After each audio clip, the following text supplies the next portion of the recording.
すべて今かけてただ理想に届くまでこの手伸ばして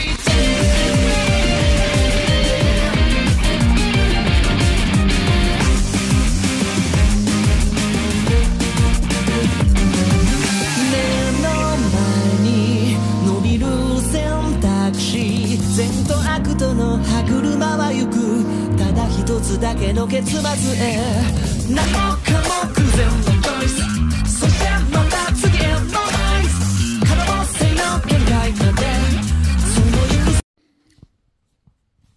Salut les amis, c'est Kai. J'espère que vous avez passé une très bonne fin d'année. Je vous souhaite donc, j'en profite pour vous souhaiter une très belle année 2024 avec tout ce qu'on peut vous souhaiter de mieux et de meilleur pour vous tous, pour vos proches, que ce soit en termes de santé, en termes de richesse, en termes de petites joies, en termes d'anime, en termes de tout ce qui est possible imaginable. Donc je souhaite le meilleur. Je me suis permis d'intervenir puisque là, je commence aussi un petit peu à battre certains sujets avant de faire peut-être une vidéo bilan que je ferai dès que possible sur les animés que j'ai pu voir pour 2023.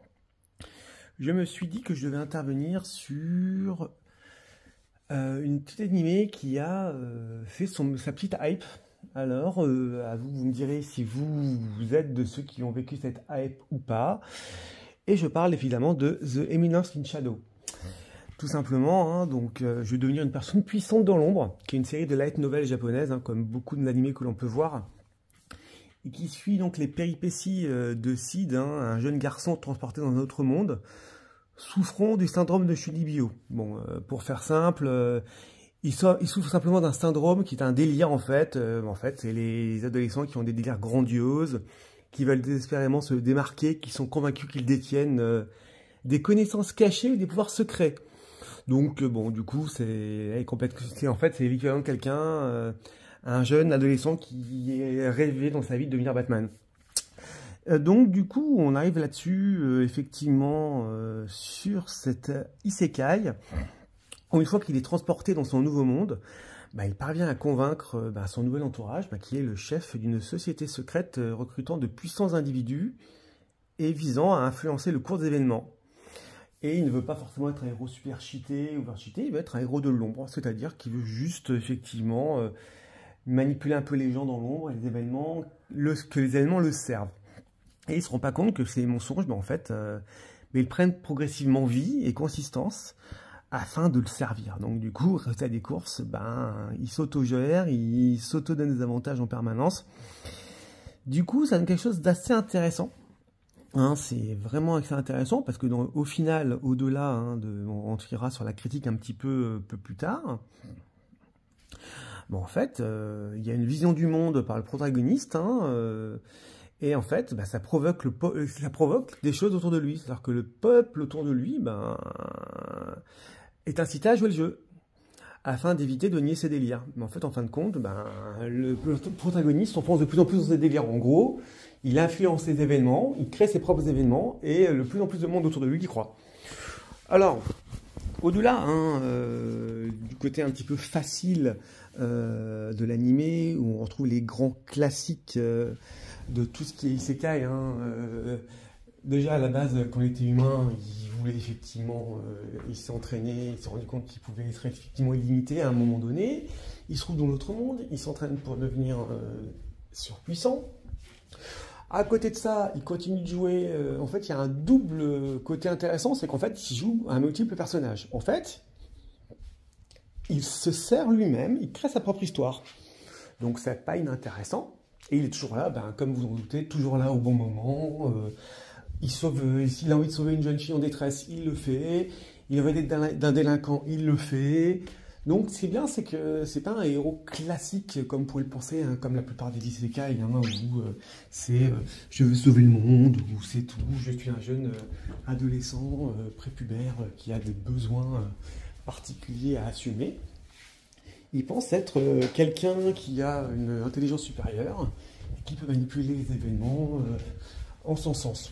Au-delà de ce côté un petit peu sympathique et un petit peu décalé de l'animé, il faut bien s'intéresser un peu sur ce qui intrigue sur cet animé et ce qui plaît dans cet animé.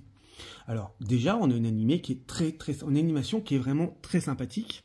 Là, on peut pas le nier, l'animation est vraiment très bonne. On a des beaux combats. En plus, notre héros fait tout pour avoir l'air cool, quoi qu'il lui arrive. Donc, c'est toujours très marrant.